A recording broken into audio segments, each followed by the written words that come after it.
各位同學，大家好，歡迎收睇全文百科。我係你嘅班長小科。影片開始前，喜歡請點讚，欣賞請訂閱，實用請分享。喺品嘗芹菜嘅時候，好多人可能忽略咗芹菜嘅根部，但實際上芹菜根係一樣唔可以被忽視嘅養生價值。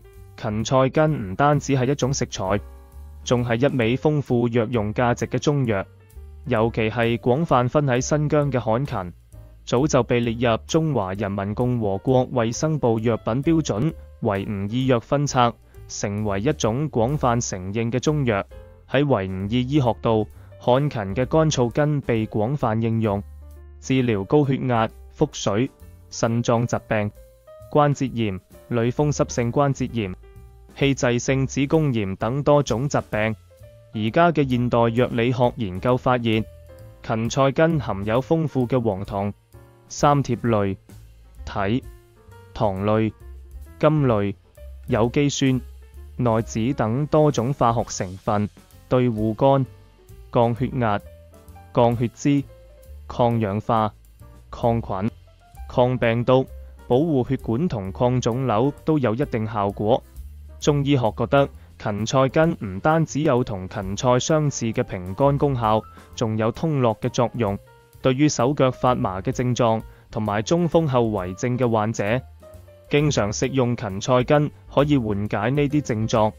另外，對於而家啲現代人常見嘅咳嗽、痰多、痰黃等問題，將芹菜根煮熟之後飲用，更可以有效改善相關症狀。芹菜根是我們日常飲食中被忽略的寶藏之一。在這裏，我們將深入探討一個特定的食療方案，針對治療由肺熱引起的咳嗽問題，提供有效的解決辦法。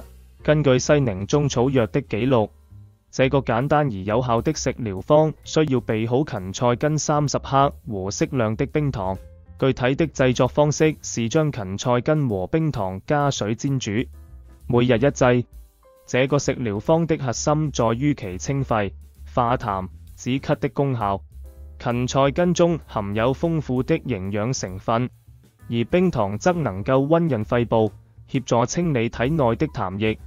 這對於肺熱引起的咳嗽問題有着明顯的緩解作用。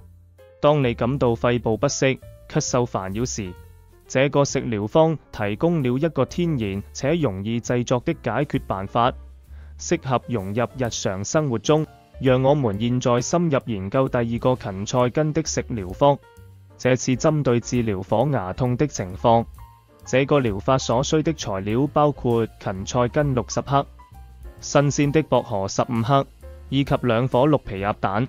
操作步驟簡單明了，先將芹菜根和薄荷徹底洗淨，隨後將它們與適量的水一同放入鍋中煎熬20分鐘，之後撇去藥渣，將鴨蛋打入鍋中，繼續煮至鴨蛋熟透，最後加入適量的鹽調味。整個過程簡便易行，每天一劑，食用蛋並飲用湯品。這個食療方的主要功效體現在清熱退火、止痛方面。芹菜根具有清熱解毒的作用，與薄荷搭配更能達到清涼鎮痛的效果。綠皮鴨蛋則為補充營養的良好來源，整合在一起，形成一道對火牙痛有益的食療。這個療法提供了一種自然而有效的方法，可用於緩解牙痛不適的情況。我哋嚟到咗第3個芹菜根嘅食療方法，今次嘅焦點係對付高血壓嘅調理。所需嘅材料包括芹菜根60克、山楂同埋冰糖各30克。操作步驟清晰簡單，芹菜根洗淨之後切碎，山楂則需搗碎，將兩樣嘢一齊放喺砂鍋入面，加入啲適量嘅水，煎煮30分鐘，之後撈走渣子，再加入冰糖煮化，即可成為一道具有平肝清熱功效嘅湯飲。每日一劑，堅持咁樣飲，可以預防同埋治療高血壓、冠狀動脈心臟病、高血脂等疾病。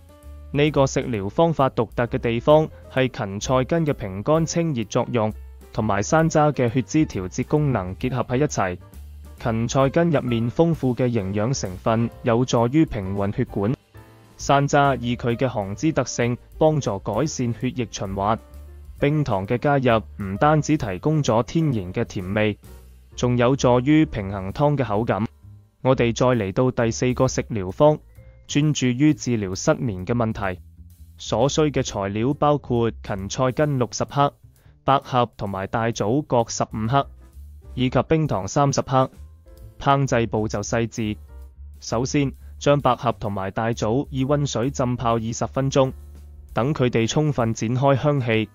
接着，將芹菜根洗淨，同埋百合、大棗一齊放喺砂鍋入面，加入啲適量嘅水，用大火煮沸之後，轉細火燉煮1小時，最後加入冰糖使佢溶解。食百合同埋大棗，同時飲用湯品，每日1劑。呢個食療方法具有養心安神嘅功效。呢個療法嘅特點喺於材料嘅搭配，百合同埋大棗都有安神養心嘅特性，芹菜根有助於平緩神經系統。冰糖嘅加入唔單止為湯品帶來天然嘅甜味，仲可以提供額外嘅營養。講到我哋嘅第5個食療方，專注於治療頭暈嘅議題。呢個食療方非常簡單實用。只需要取得50克芹菜根，將佢洗淨同切碎，再同蛋一齊炒製。每日食用2次，對於部分頭暈問題展現出相當良好嘅緩解效果。芹菜根作為主要成分，佢特有嘅營養價值同埋生物活性成分，可能有助於調整身體嘅生理機能，特別係喺神經系統穩定性方面。炒蛋嘅方式使得食材更容易被身體吸收，提高咗療效嘅發揮。好多人係清洗芹菜根嘅時候，可能會遇到難以乾淨嘅情況。然而有一個實用嘅小技巧可以解決呢個問題，將芹菜根放入預先加有麵粉嘅熱水入面浸泡10分鐘，然後再進行清洗，效果顯著且非常方便。呢個方法嘅奏效在於麵粉嘅特性，佢具有良好嘅吸附力，能夠吸附芹菜根表面嘅雜質同埋污垢。